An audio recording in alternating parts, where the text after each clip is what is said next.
Hello, and welcome to this roundup of my 20 favorite contemporary romance books that were published in 2024.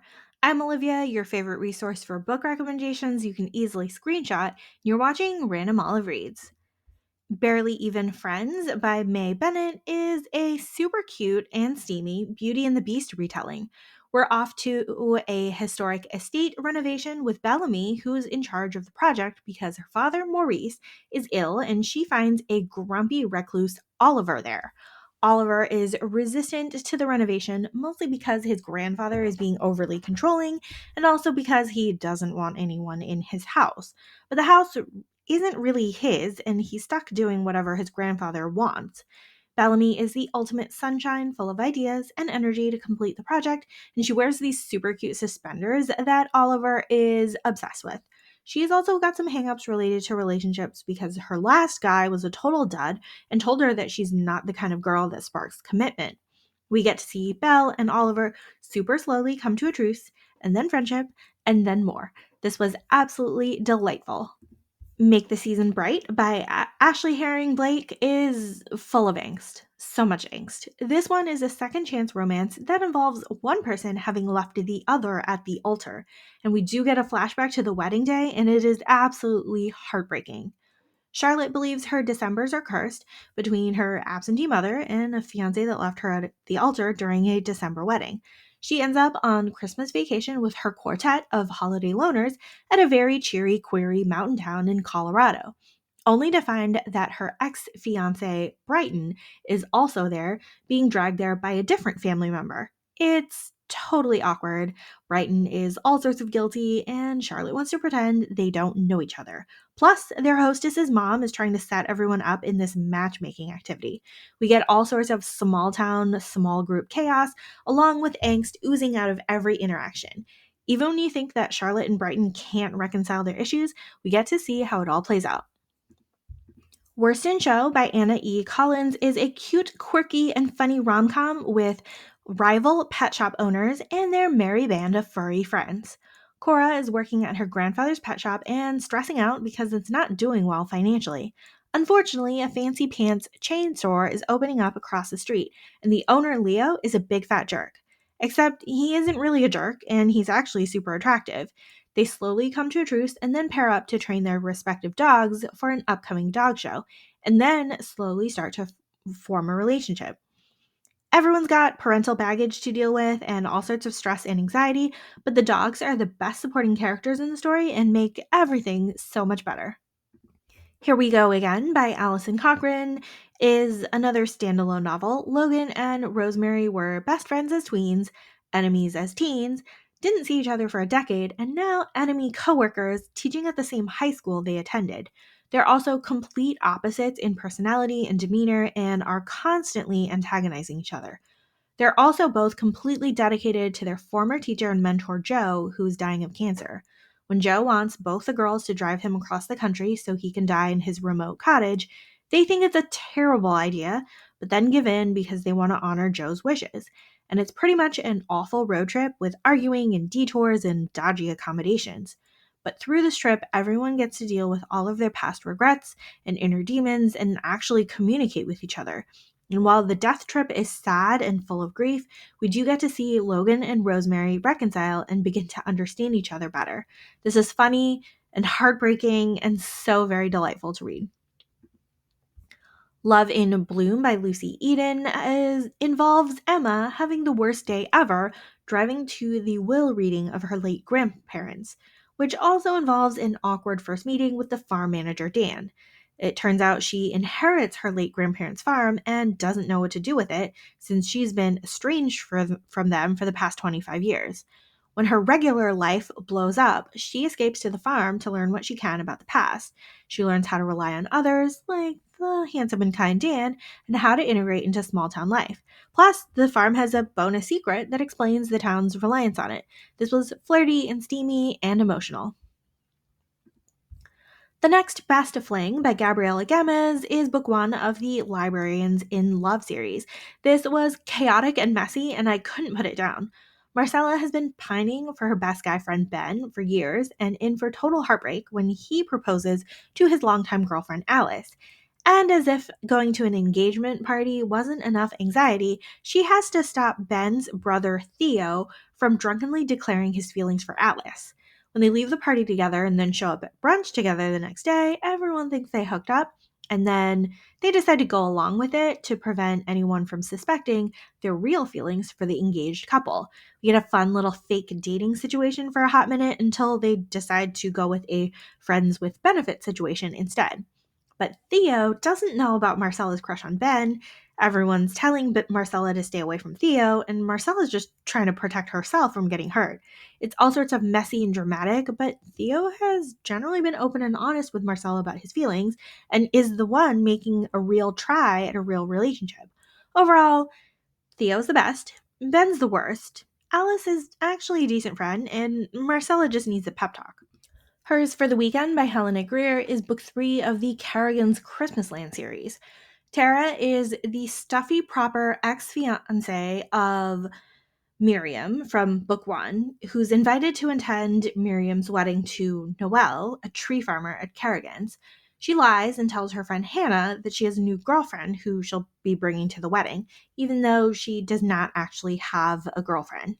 Somehow, Holly, the waitress that Tara has had a crush on, gets involved and they decide to pretend to be girlfriends and go to the wedding together. It's a road trip and Christmas land shenanigans for most of the book while dealing with Tara and Holly's respective hangups about relationships, friendships, and family.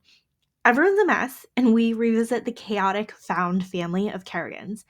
I enjoyed reading the series in order so I could remember the huge cast of characters and how they're related to each other, but you could totally read this one as standalone as well.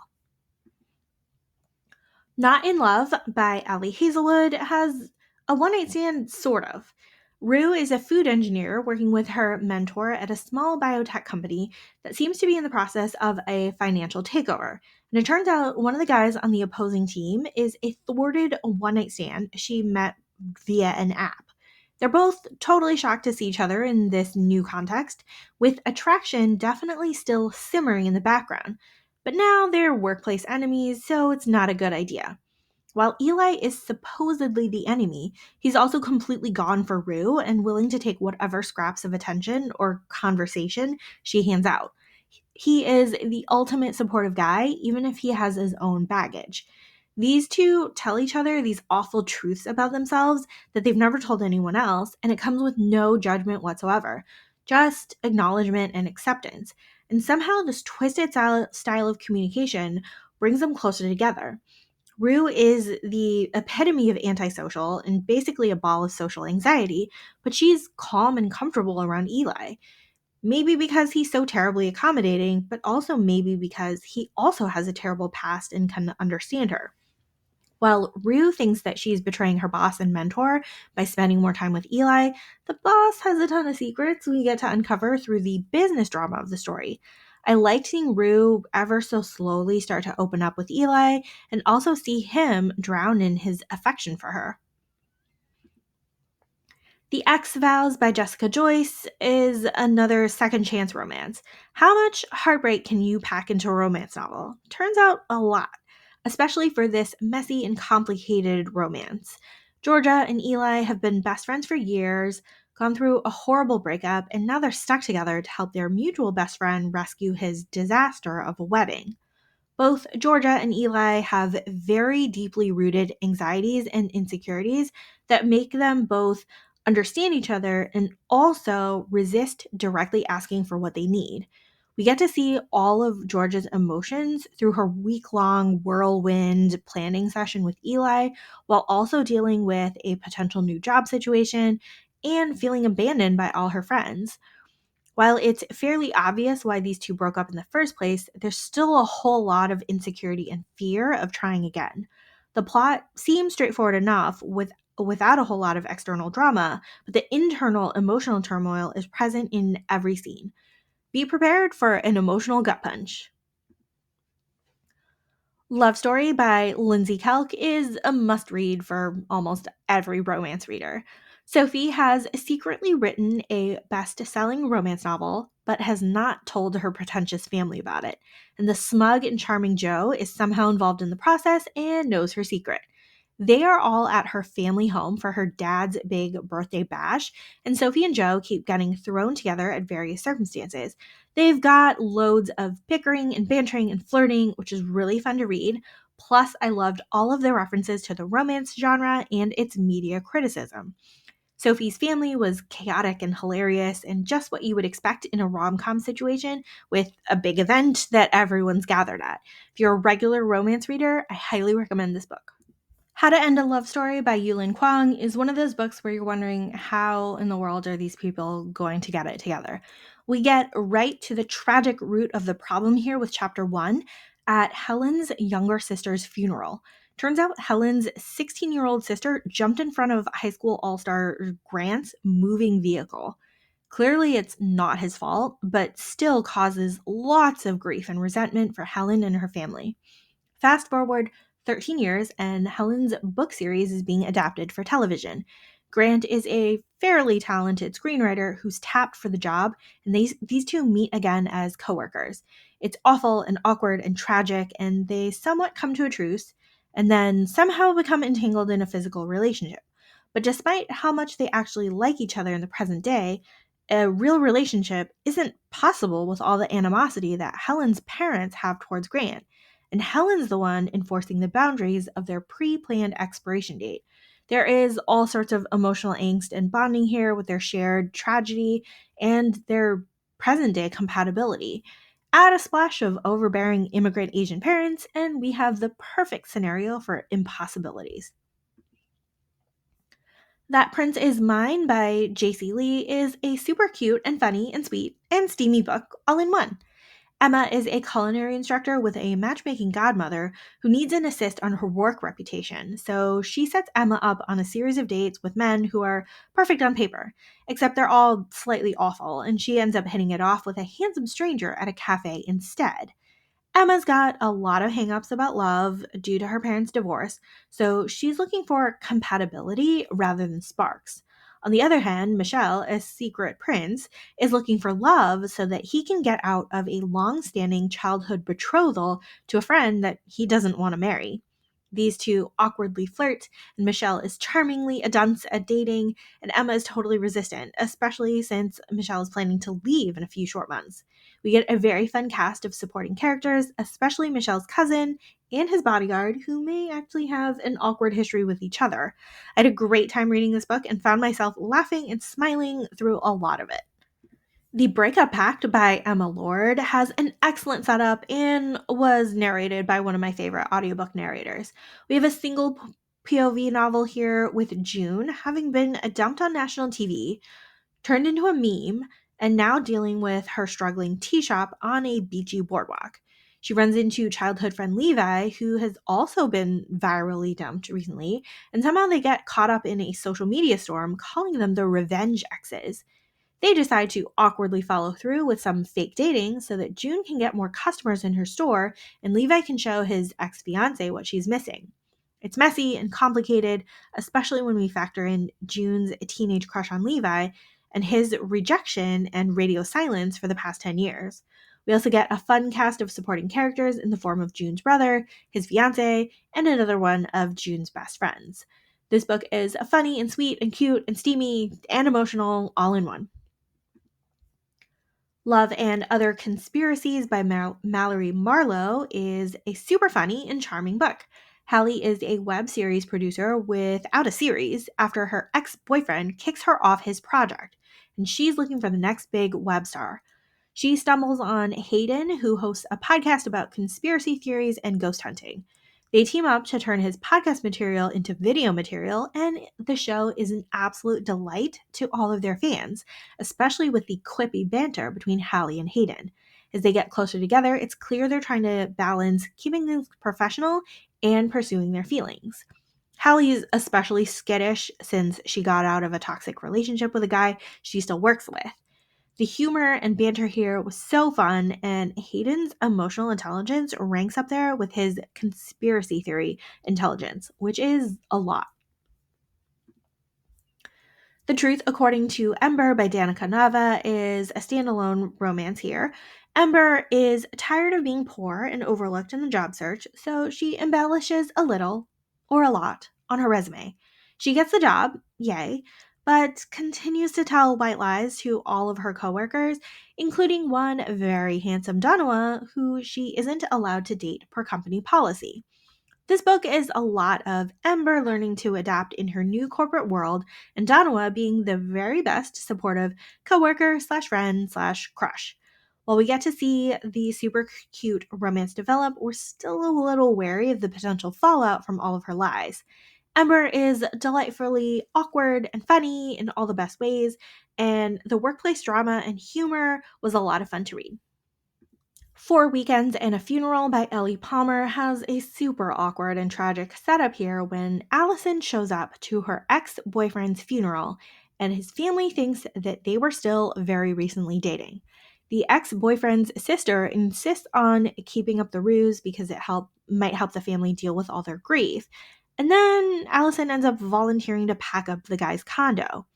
Also on the job is Adam, the ex boyfriend's grumpy best friend who's trying to make his own amends towards his deceased friend. As Allison and Adam spend every weekend together, they get closer together, but it's all sorts of guilt ridden because Adam thinks that he's falling for his fresh in the grave buddy's girlfriend.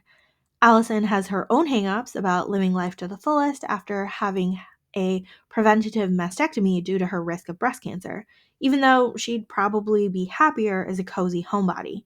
This was a cute and funny book with a really good relationship buildup. Primetime Romance by Kate Robb was a super fun mashup of Pleasantville and Dawson's Creek with tons and tons of Easter eggs and references to teen dramas of yesteryear. Bryn is having a rough time of things, being recently divorced, having very shallow friendships, and going on the worst first dates ever. She would rather be at home on the couch rewatching her favorite TV show, even though it ended on a cliffhanger and the main character did not end up with the dreamboat crash. And somehow she and her roommate Josh wake up in the fictional TV world and are tasked with setting things to rights. Except the dreamboat crash is not what he seems, and Bryn ends up growing feelings for Josh instead, changing the narrative of the fictional town. It's fun and steamy and chaotic in all the best ways. I loved all the little call outs to the teen shows that I used to love. Not Another Love Song by Julie Soto has a pair of musicians, and I don't know much about music, but the musical chemistry between Gwen and Xander was totally believable. Gwen is the somewhat naive and not totally confident violin player given a chance to be first chair of a pop's symphony, much to the dismay of cello player rock star Xander. He's got the overconfident, arrogant attitude that rubs Gwen the wrong way until he rubs her the right way. He's both broody and yearning all at once, which is really fun to read. While most of this book is told from Gwen's point of view, we get these little interludes from Xander's perspective every 5 chapters or so. There is tons of flirting and steam and external machinations from the grown-ups in their lives, which made me keep reading to find out the backstory and what would happen next. The Art of Catching Feelings by Alicia Thompson starts with a rough day for Daphne, who's at a baseball game that she's not interested in, but she makes it better by getting drunk and heckling a baseball player, except that she accidentally makes him cry. And then when she tries to apologize on Instagram DM, she neglects to mention she's the heckler. Chris is having a rough season, but he's happy to be chatting with his new Instagram friend, who he seems to have hit it off with. It's an awkward, chaotic mess as Daphne is fighting her guilt and attraction towards Chris. We're really just waiting for everything to blow up if he ever finds out the truth, but we do get to see a very sweet and steamy romance build up along the way. Christmas is All Around by Martha Waters is a standalone novel. Charlotte is an artist who starred in a Christmas movie once as a child and is trying to run away from her past. She is visiting her sister's family in England and somehow meets the owners of a house that was featured in the movie she was in. While Charlotte shies away from all things Christmas cheer, the owner of the historic home, Graham, has commissioned her to paint a series of house portraits to sell in the gift shop. They spend more time together, bantering and flirting, and finally becoming more, but she's only in England temporarily. There's also the concern of whether her past fame is being used to promote tourism to the historical family home. I enjoyed all of the banter and flirting, which made me smile so much. It was the perfect amount of the sarcastic ribbing that I enjoy. This was a super fun little Christmas romance. Thank you so much for watching this video. Hopefully you found a book or two to add to your TBR. Links to all of these books are in the description box. Like and subscribe to get updates, and you can follow me on Instagram at randomolive.